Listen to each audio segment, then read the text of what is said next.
Salut à toutes et à tous, c'est Léo de Galette Saucisse. On entend souvent parler d'orientation, de stage, de projet professionnel, mais une question se pose. Quand est-ce qu'on doit vraiment commencer à se professionnaliser?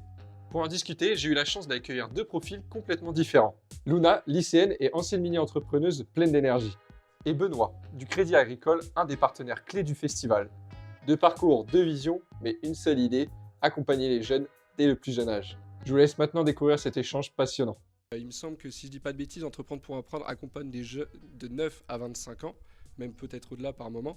Euh, Quand on parle de professionnalisation des jeunes, est-ce qu'on trouve que c'est pas un petit peu trop tôt 9 ans? Alors, pour ma part, je pense que donner à des jeunes, même à cet âge-là, à 9 ans, finalement, à la fois le goût de prendre, de s'exposer, de prendre des risques, parce que finalement, même créer une mini-entreprise, c'est prendre un risque.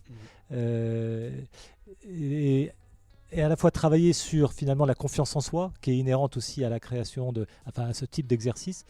Je pense que 9 ans, c'est pas trop tôt. Enfin, c'est tout à fait pertinent de commencer à travailler avec des enfants de cet âge-là, eh bien, sur des qualités qui ne sont pas forcément des qualités qui sont enseignées à l'école par définition, parce que c'est pas des compétences pédagogiques, in fine, mais c'est des savoir-être qui est très utile pour que les jeunes s'épanouissent bien dans leur vie. Et vous parlez du coup des compétences qu'on peut peut-être pas retrouver directement à l'école.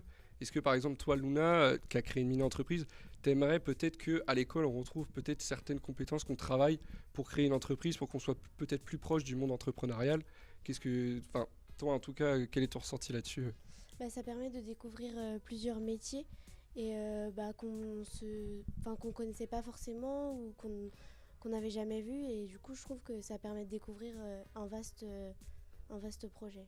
Donc on partira du principe qu'on est d'accord qu'à l'école, peut-être qu'il manque un tout petit peu d'explications et d'informations sur la création d'entreprise, peut-être comment devenir indépendant par moment. Oui, et puis, et si, pardon de vous interrompre, Il n'y a pas de souci. et pour illustrer un peu aussi ce que dit Luna, à un moment donné, à l'école, on apprend les mathématiques, on apprend l'orthographe, on apprend, pour prendre ces exemples-là, eh bien, quand on est à la tête d'une mini-entreprise comme tu l'as fait, eh bien, à un moment donné, on est confronté à écrire des mails parce qu'il faut demander des subventions, on est amené à faire aussi, finalement, des business plans avec des chiffres, etc.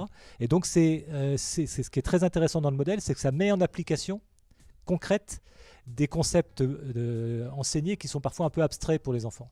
Et le fait d'être engagé dans une mini-entreprise en découvrant tous les univers dont tu viens de parler, ça permet de rendre concret l'enseignement.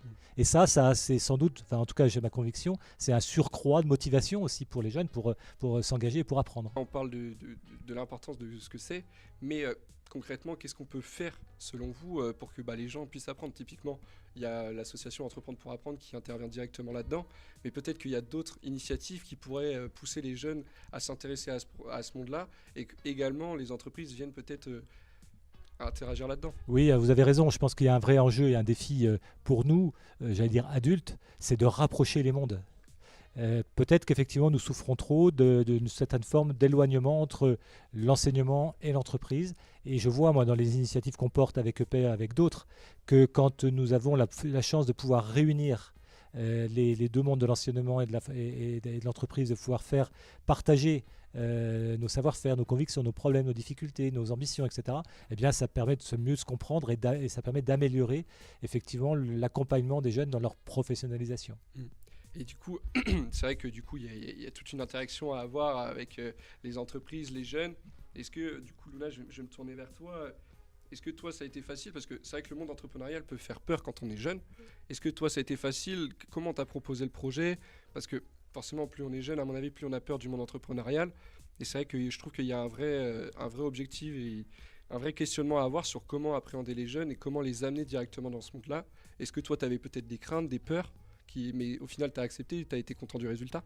Bah oui, c'est pas toujours facile parce qu'il fallait s'entendre avec toute la classe, on n'avait pas tout le temps les mêmes idées et tout ça, mais on a réussi et franchement c'était très bien. Ouais. Est-ce que tu dirais qu'il y a quand même un défi à relever sur le fait que peut-être que les entreprises qu'il y a au moins une crainte et une peur des jeunes vis-à-vis de l'entrepreneuriat? C'est vrai qu'au début, quand on nous dit qu'il faut créer une mini-entreprise, ça fait peur. Et en fait, ça coule vraiment tout seul on est bien aidé par Entreprendre pour apprendre et par nos professeurs. Benoît, je reviens vers vous. Est-ce que vous avez un exemple concret de ce que vous faites là? Vous parliez tout à l'heure du groupe qui est passé avec nous, la Mini-S. Donc, qu'est-ce que vous faites, vous, directement pour accompagner les jeunes dans leur suivi de création d'entreprise? Alors, il y a on met en place plusieurs dispositifs qui sont plus ou moins adaptés en fonction effectivement du degré de maturité de l'entreprise. Mais ce que je voulais mettre en perspective, l'initiative qu'on a prise en Bretagne au niveau du Crédit Agricole, quand on a créé ce qu'on a appelé les villages by Crédit Agricole. Les villages by Crédit Agricole, ce sont des places qui ne sont pas des agences bancaires, c'est vraiment des emplacements qui sont dédiés aux jeunes entrepreneurs qui viennent là finalement incuber leurs projets. Et le fait d'être fédérés au même endroit, ça leur permet d'être en relation avec un écosystème qui favorise l'émergence et la concrétisation de leurs projets et de leur idée entrepreneuriale. Et donc voilà, de façon très concrète, pour apprendre très simplement, une initiative qu'on a prise parce qu'on a la conviction que nos territoires bretons, pour ce qui nous concerne, eh bien, ne se développeront d'abord que portés par l'envie de continuer, comme les Bretons savent le faire, à créer des entreprises, prendre des risques, innover. Et c'est ça qui crée de la valeur sur un territoire. Et donc notre responsabilité à nous, c'est simplement de permettre de donner les moyens à tous ces porteurs de projets, qu'ils aient 9 ans, c'est peut-être un peu tôt, mais qu'ils aient 18 ou qu'ils aient 50 ans, peu importe, ces porteurs de projets, les aider à rendre concret, et puis finalement à créer une entreprise et créer de l'emploi, créer de la valeur sur le territoire. C'est vraiment une de nos missions qu'on s'est fixées en priorité. Ok. Et du coup, là, je vais revenir un tout petit peu là-dessus. Vous avez complètement des actions qui vont dans ce sens-là. Est-ce que vous trouvez qu'une grande partie des entreprises vont dans ce senslà? Est-ce qu'on essaye quand même d'introduire les jeunes dès le plus jeune âge là-dedans? Et est-ce que vous trouvez qu'on va dans le bon sens? Ou alors, à l'inverse, il y a un petit peu un recul et une peur de suivre des jeunes dans certains de leurs projets? Alors, j'ai l'impression que depuis une dizaine d'années, les choses se sont bien améliorées. Alors, les pouvoirs publics ont pris un certain nombre de mesures pour favoriser l'apprentissage dans les entreprises, par exemple. Et donc, ça a clairement permis aux entreprises de s'ouvrir et d'accueillir effectivement des jeunes gens qui n'étaient pas dont la formation n'était pas finie.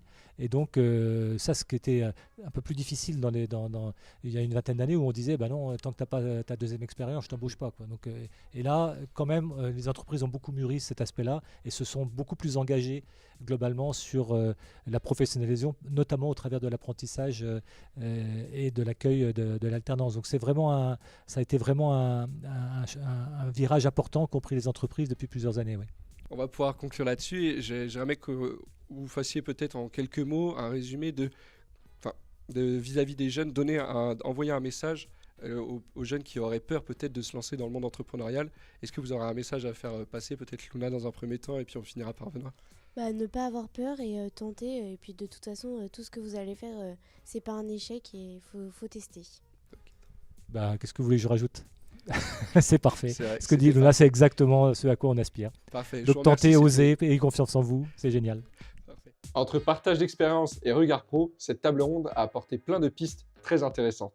Merci encore à Luna et Benoît d'avoir participé à cette table ronde. Et si ce type de contenu vous intéresse, n'oublie pas de liker la vidéo, de t'abonner et d'activer la cloche pour ne rien rater des prochains formats. C'était Léo de Galets de Saucisse.